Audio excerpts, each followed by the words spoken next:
am Rebecca and I focus on end-time prophecies. You can find me on Instagram as Rebecca Robertson, and welcome to my YouTube channel, The Days of Now with Rebecca Robertson. Okay, last episode I didn't have good volume. The speakers were not working, but I'm working on that now and it seems to improve. So let's begin. In today's episode, since the other episode did not have volume, I'm just gonna do all of them at one go, not part 1 and part 2, but I'm going to I'm going to prolong this video, and it would take us long than it should be, so you'll be fine. Let's start with why we are here. Okay. In today's video, we will explore the Muslim god Allah. So, who is Allah? I have always believed that Allah is not the same God as the Christian God, Yahweh from the Bible. During my research on Satanism, I encountered a claim that Islam has its origin in Babylon. This piqued my curiosity and I started researching, and I couldn't find any more information on it. So one day, when investigating Mystery Babylon from Revelation chapter 17 verse 5, I discovered information about Satan and how he has been known by various names since becoming a fallen angel. So we all know about fallen angels from Genesis chapter 6, in the days of Noah, when Genesis chapter 6 is explaining about the days of Noah. So let's see Satan, the fallen angel. We all know that Satan was once a good angel with high status in heaven. Some scholars call him seraphim, because seraphim angels, they have high status in heaven. And obviously the Bible in Ezekiel describe Lucifer as a cherubim, but I've always thought because the preachers, if we listen to preachers, they always preach that the devil Lucifer had high status in heaven, and the highest hierarchy in heaven for angels is the cherubim, and they are around the throne of God. So those are the seraphims. They are the ones that are around the throne of God and the highest hierarchy of angels. So when we're told that the devil had high hierarchy in heaven, so that's where this idea of Satan being a seraphim come from, because we're presented with this idea that he was the highest ranking angel in heaven. So let's see more on this. Uh, and how he became a fallen angel. We're told that he started a war in heaven because of his pride, and he wanted to exalt himself above God. So I believe God couldn't take couldn't take this, and well, there was a fight in heaven, and the devil Lucifer started a fight, and he had turned some of heavenly angels against God. So there was this big fight in heaven, and then the devil and his angels were defeated, and they were cast out of heaven, and well, into the earth. They became fallen angels. So there are more fallen angels here on. Oh, it is said in the days of Noah there were lots of fallen angels. Uh,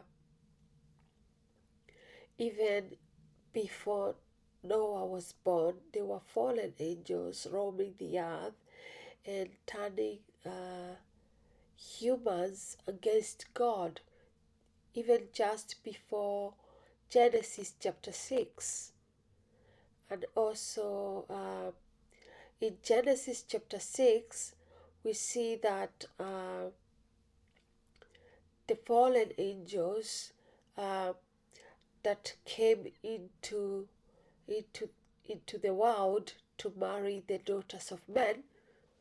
Some people say they were called watchers.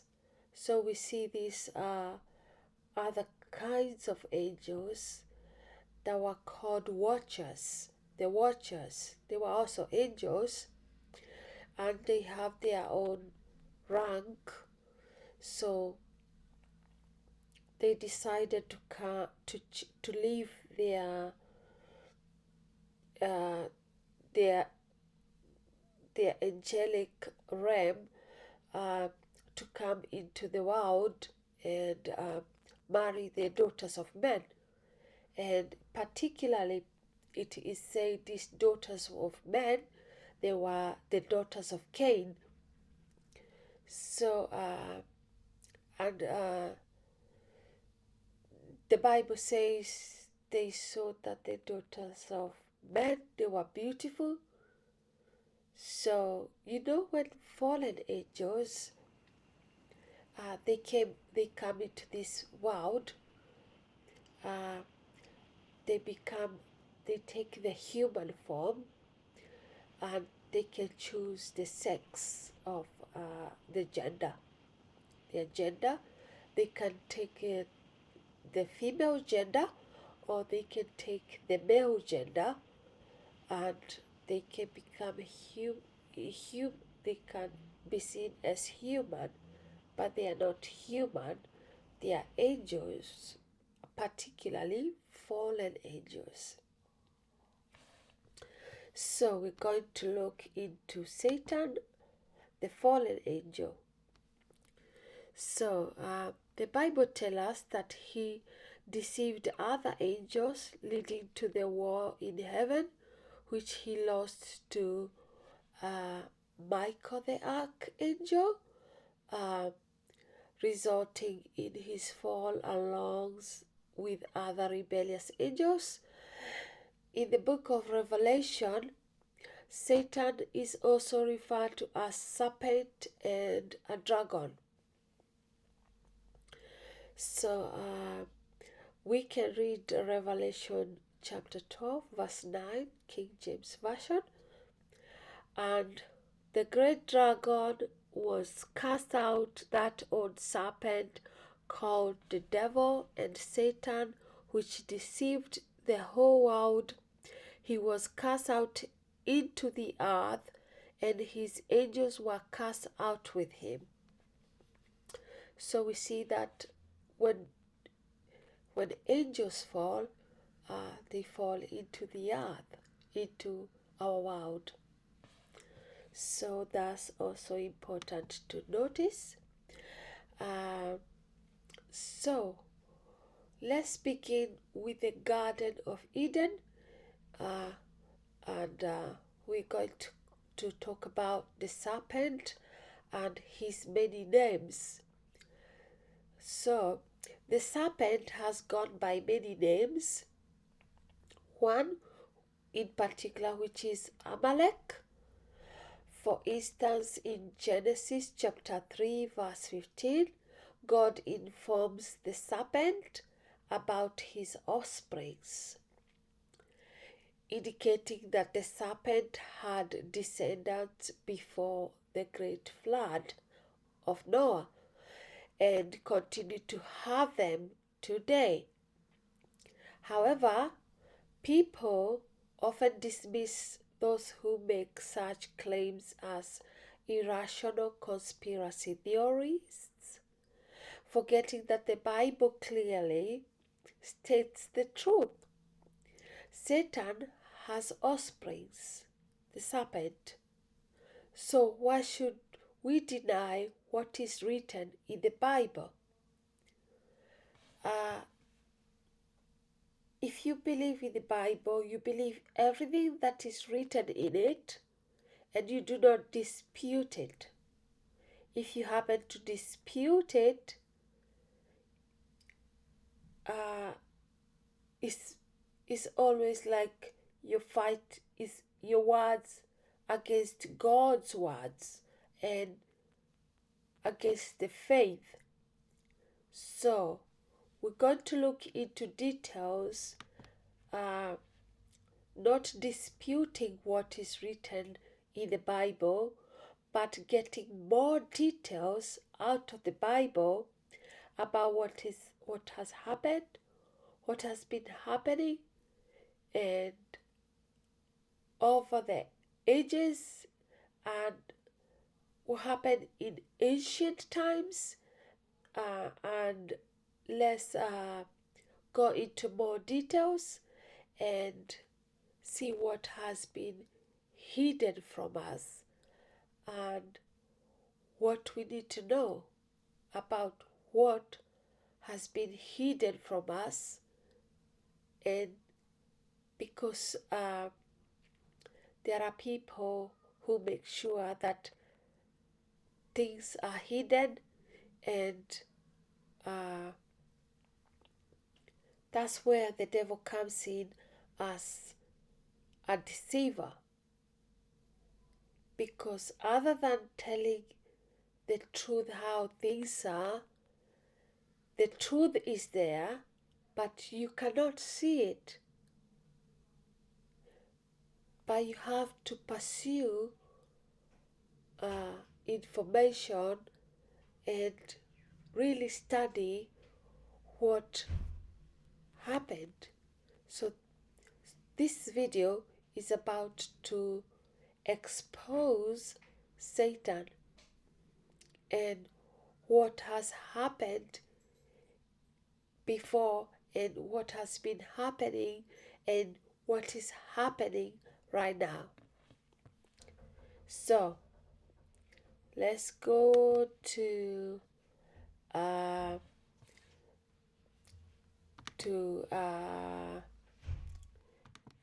the serpent and his many names, and we shall see one of the names that he went by in the ancient world before the great flood of Noah. So we're going to look at one group of people called the Amalekites. The Amalekites are famous in the Bible, but we need to go and look the Amalekite a little bit further into tiny bit of details about how they came about. So Amalek had descendants uh, Amalek had descendants before the flood, known as the Amalekites. So, the Amalekites. Let's see who founded the Amalekites and go into details a little bit. So, Amalek, we shall see who was Amalek. Amalek had descendants before the flood, known as the Amalekites. So, who is Amalek? Before the flood of the great flood of Noah, there was somebody called Amalek. And who was this Amalek? It's the devil, the serpent. He went by the name Amalek before the flood. And he was the founder of the Amalekites who lived in the ancient times, in the days before the great flood of Noah. He was also called Amalek. So Amalekites, they are descendants of the serpent. He is the one that went by that name before the flood. So here, Amalek had descendants before the flood known as the Amalekites. Some may argue that the Amalekites descended from Amalek, who was one of Esau's descendants. There are two types of Amalekites, those from Esau and those from the serpent. This should not be confused. The descendants of the serpent likely survived the flood, as they appear in the Bible during Abraham's time, or Satan, the serpent, the Amalek decided to have new offsprings after the flood that he continued by the name Amalek, and they were Amalekites. So, Amalek, where were we? There are two types of Amalekites. The descendants of the serpent and the descendants of Esau. The descendants of the serpent, we have said, they likely survived the flood. Amalek decided to have new offsprings and go by the name Amalek after the flood and make them go by the name Amalekites. So we know that Esau was Abraham's grandson. So the Amalekites present during Abraham's life were descendants of Amalek the serpent. I will also discuss in another video how these were how there were Amalekites at the Tower of Babel, who migrated to what is now Saudi Arabia. So, let's look into something else. Those were Amalekites. So, before I continue, please subscribe, hit the notification button, and you can get to watch my videos when there is a new video. Also hit the like button, and also you can share this video. So I felt it was important for others to know that the serpent had other names uh, before the flood, so many names. So we are going to look into those names. We are going to look now at after the flood, the main name that he used before the flood and moved on with the same name after the flood that was used by other people because before the flood he was still worshipped by the people before the flood, and after the flood he continued to be worshipped by other people that we shall see about. So let's look at the moon god Sin Suen. Before the great flood of Noah, the serpent had a partner, a female fallen angel, with whom he had 2 daughters. The serpent was known as Sin Suen and was a moon god,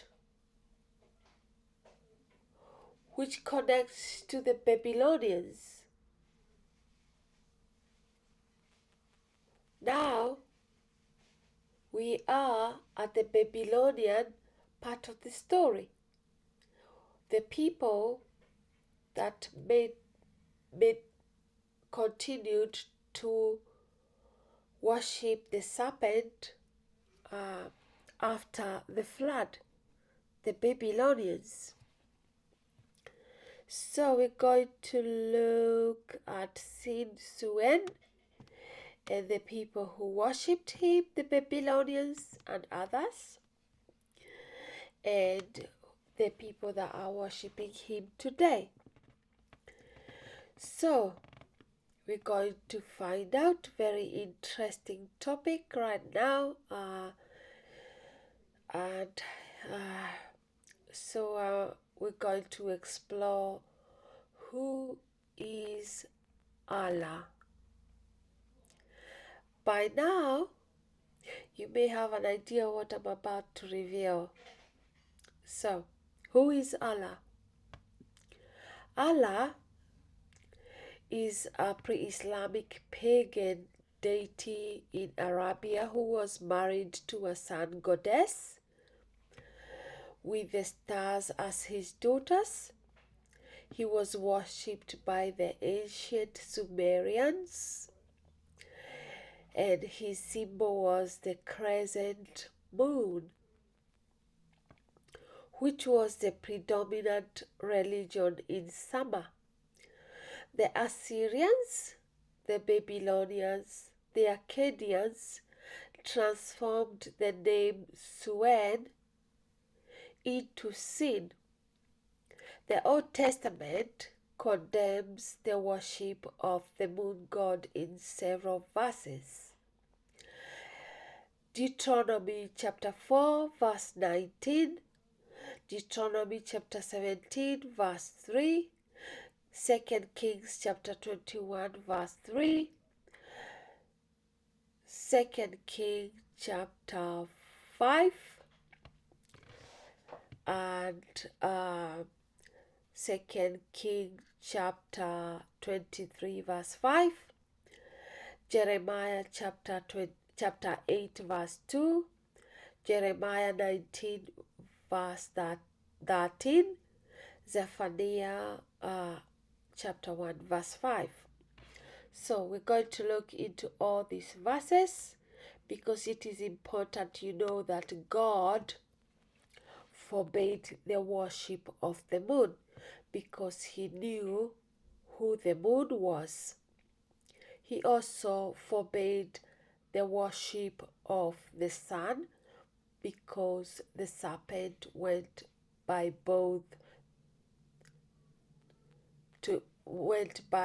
to be worshipped by as the moon as at the same time as the sun.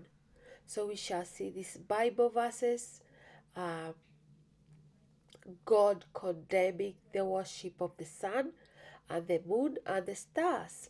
And why would God forbid the worship of the stars?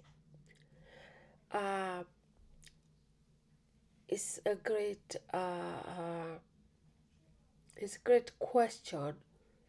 This is because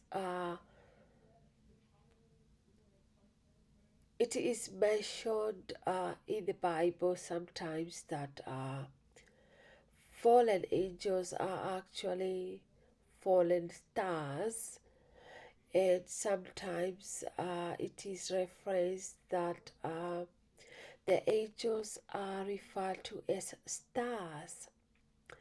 And more interesting is that they were daughters of the moon god Sin Suen, with because he was a fallen angel, a male fallen angel. Uh, he had a female fallen angel as his wife, and they had two daughters who are referred as the stars. They had two daughters. So there was the serpent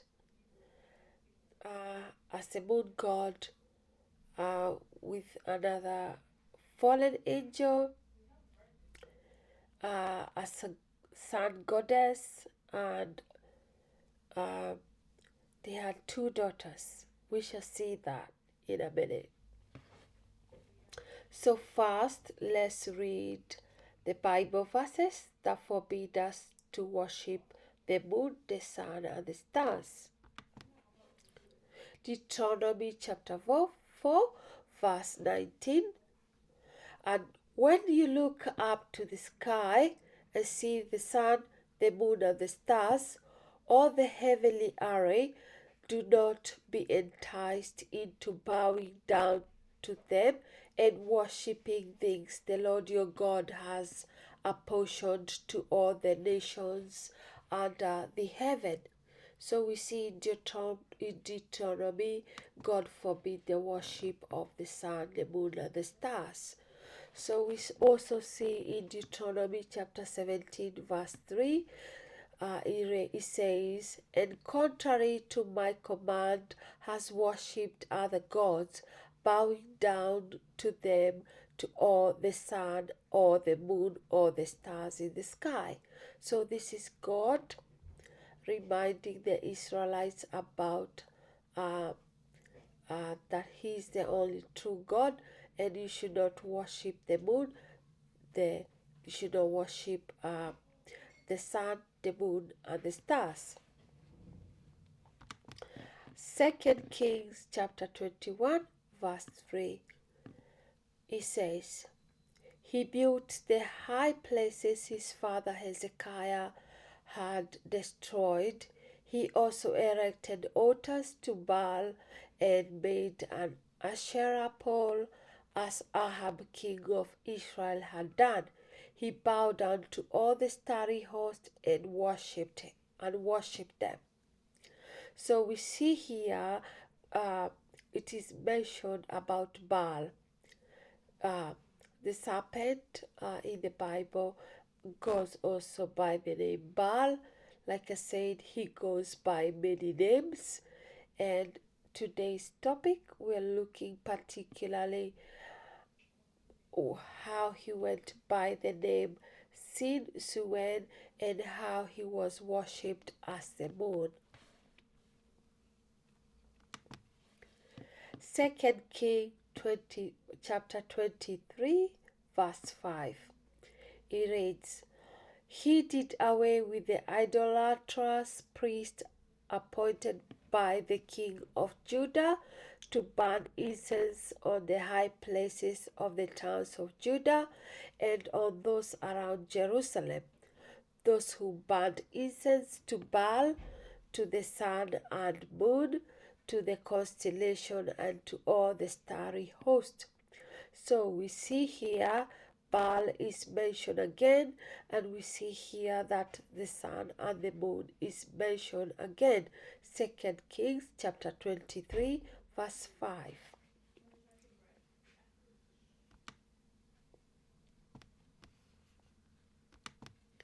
Now we're going to read Jeremiah 8, Jeremiah chapter 8 verse 2. It says, "They will be exposed to the sun and the moon and all the stars of the heavens, which they have loved and served, and which they have followed and consulted and worshipped.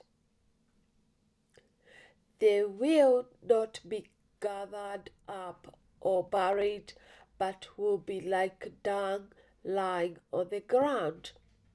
So we see here God reminding the Israelites not to worship the sun and the moon and the stars.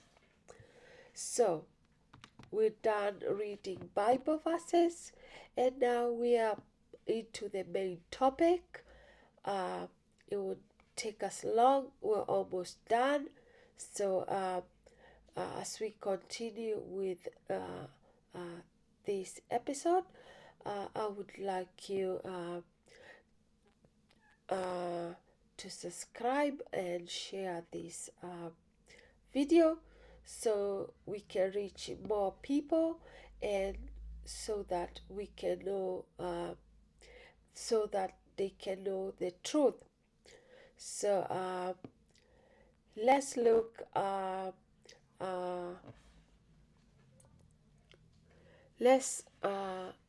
into Allah. Allah, the moon god, seen Suwen. So the Muslim claim that Allah is the biblical God of the patriarchs Abraham, Jacob, and Isaac. No, he is not. Allah is not Yahweh. Allah is the ancient Sumerians moon god who went by many other names, and his symbol was a crescent moon. The Assyrians, the Babylonians, and the Akkadians changed the word Suwen into Sin for this moon god. We have seen that the serpent before the flood was worshipped as the moon, and went by many names, and one of the names was Amalek, and the other name was Sin, Suwen, and it continued after the flood and was worshipped by the Babylonians and the Akkadians and the Assyrians and the Sumerians. So let's see.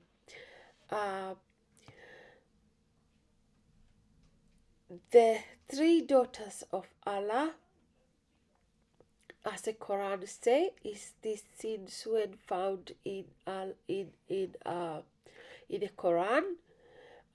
They don't actually call him Sin Suwen in the Quran, and they don't actually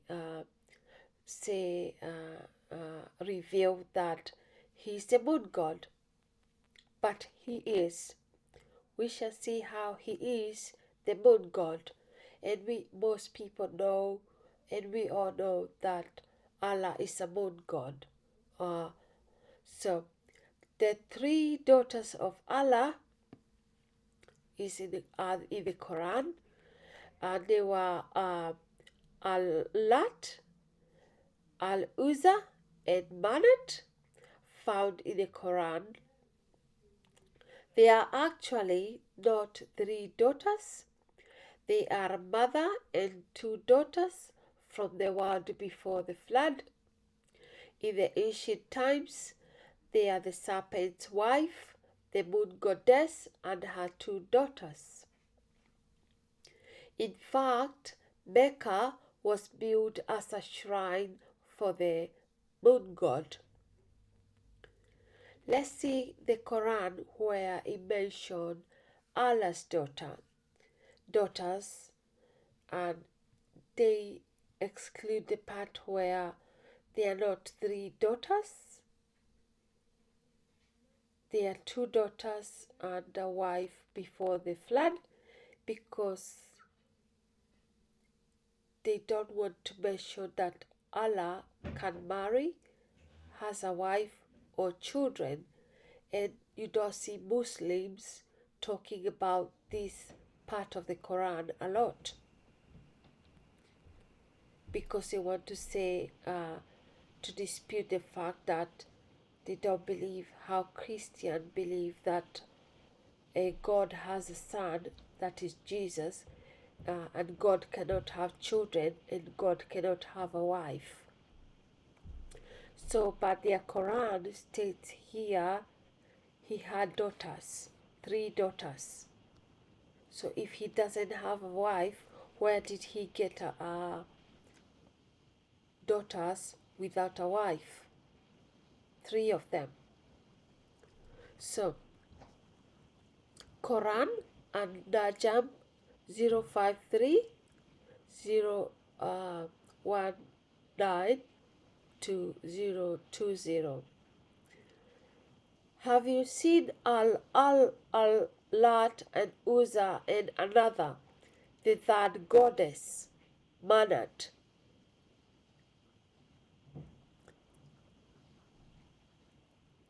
In ancient times, Alat is believed to have been the moon goddess of North Arabia.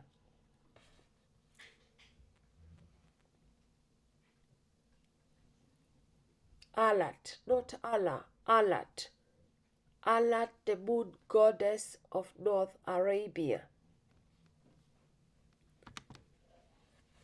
So, we shall see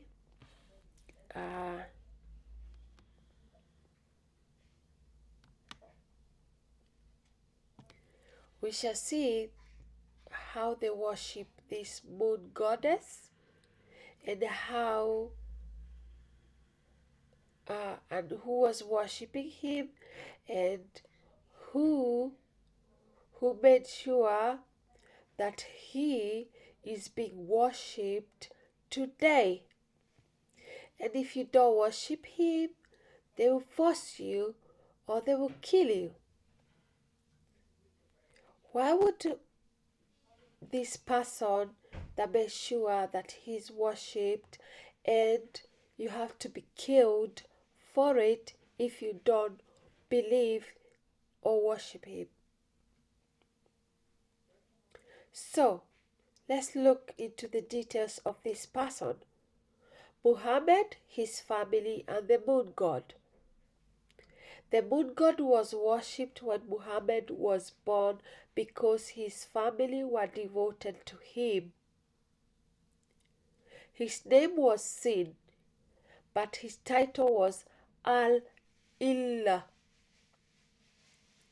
which was shortened to Allah in pre-Islamic times. So what Muhammad did is take the pre-Islamic god Sin Suwen of the Babylonians and the Akkadians and the Assyrians and the Sumerians. His family was worshipping that god Sin Suwen. Now Muhammad, what he did is he took the same person, and now in his new identity as Allah. Remember, he was Sin Suwen, and later on Al-Illah, and was changed to Allah. So the new identity became Allah. And he made sure that that moon god is the only god that is to be worshipped. And if you don't worship that god, you die. Because that's how he was raised. He was raised to be devoted to the moon god.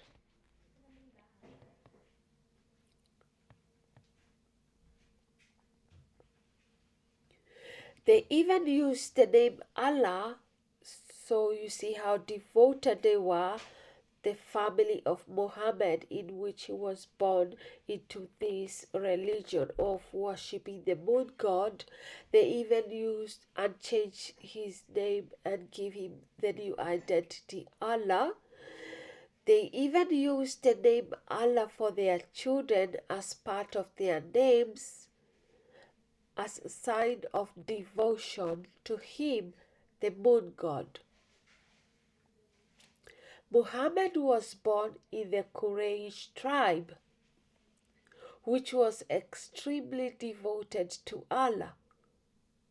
The moon god and his three daughters, well, they were three daughters, they were actually two daughters and his wife in the world before the flood, but the Muslims have deceived have been deceived either on purpose to believe they were three daughters of Allah who deserve worship. The Arabic name for Muhammad's dad, for instance, was Abd Allah. The name Abd and the name of their moon god Allah. So Abd Allah. You can see that there are people today who are called Abdallah. Is the word Abd and the name of the moon god Allah. So Abd Allah. That was the name. That was the Arabic name of Muhammad's dad, Abd Allah. And his uncle was Ubayd Allah. So that shows is their devotion to this moon god. So the Encyclopedia of Religion says Allah is a pre-Islamic name. So this is how I found out that Allah is the serpent in the Garden of Eden, because he is the moon god that was worshipped before the great flood of Noah. The moon god before the great flood of Noah, and he was a serpent married to he was a serpent, a fallen angel, married to another fallen angel, which was also revered as a goddess, and they had two daughters. And we have seen that in the Quran. They call them three daughters, but they are actually two daughters and a mother. And Allah, the moon god, that is the serpent in the Garden of Eden. So, let's look at the crescent moon. The use of the crescent moon is a symbol of Islam and appears in their flags in Islamic nations and mosque roofs. Muslims fast during the month which begins and ends with the appearance of the crescent moon in the sky. This is how devoted they are to the moon god. And they leave symbols everywhere. You can trace them. You can trace the serpent everywhere from the beginning, from the beginning, from the fall of man at the Garden of Eden. You can trace him. If you know how to trace people, you can trace him all the way to the present day. How he was worshipped, how he's being worshipped now, how he was worshipped in ancient times, and then you can connect him like a string, like a chain, and an endless chain of names and identities. So in conclusion, Allah The moon god is definitely the serpent in the Garden of Eden, Sin Suen, who was worshipped after the flood and even worshipped today by the Muslims, the moon god Allah. There is something prophetic about the moon in the book of Revelation that you need to go and look into, that I will tell you in the next video about it. So subscribe and hit the notification button and share this video. So I'll tell you more about other things in my next video, and this is a bye and see you in my next video.